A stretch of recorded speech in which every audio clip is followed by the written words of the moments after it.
Well, tonight we have learned former President Donald Trump will surrender and be arraigned Tuesday after being indicted by a grand jury in New York City yesterday. It comes following an investigation into hush money paid during the 2016 presidential campaign to adult film actress Stormy Daniels. Now, the indictment itself has remained sealed, but NBC News has learned there may be as many as 30 counts of fraud-related charges. Trump, however, has denied any wrongdoing. And tonight, reaction is pouring in from our local congressional delegation on both sides of the aisle. Plus, what does this actually mean for another lawsuit against former President Trump involving the New York State Attorney General? 2 Inside's Ron Plants has those details tonight.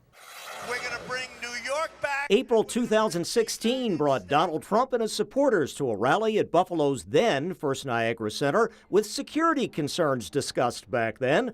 Ironically, like what we're seeing now for the NYPD as the grand jury indictment comes down for Manhattan District Attorney Alvin Bragg.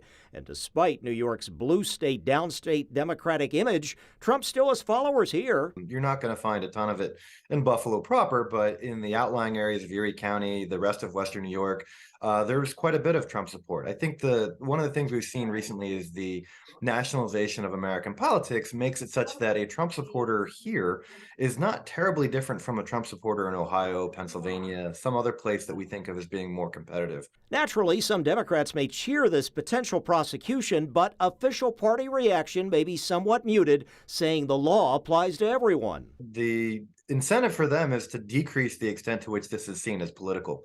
And so if they can stay out of it, I think they're going to try to do that. Republicans may claim this is a political vengeance-motivated witch hunt by District Attorney Bragg, who has faced his own prosecution controversies. Certainly in the court of public opinion, Trump surrogates are going to be trumpeting absolutely anything that they can find that makes it look like this is a political kind of case and not a legal one. But more legal issues are looming for presidential candidate Donald Trump, like the New York State Attorney General's business fraud case against the Trump Organization, which may go to trial in October. There's other potentially more serious cases kind of waiting in the wings, likely in Georgia would be one place. And so I think he's going to be dealing with this for a while. And I'm not sure that he can go out there on the campaign trail, do what he's known for doing, and also deal with legal proceedings along the way.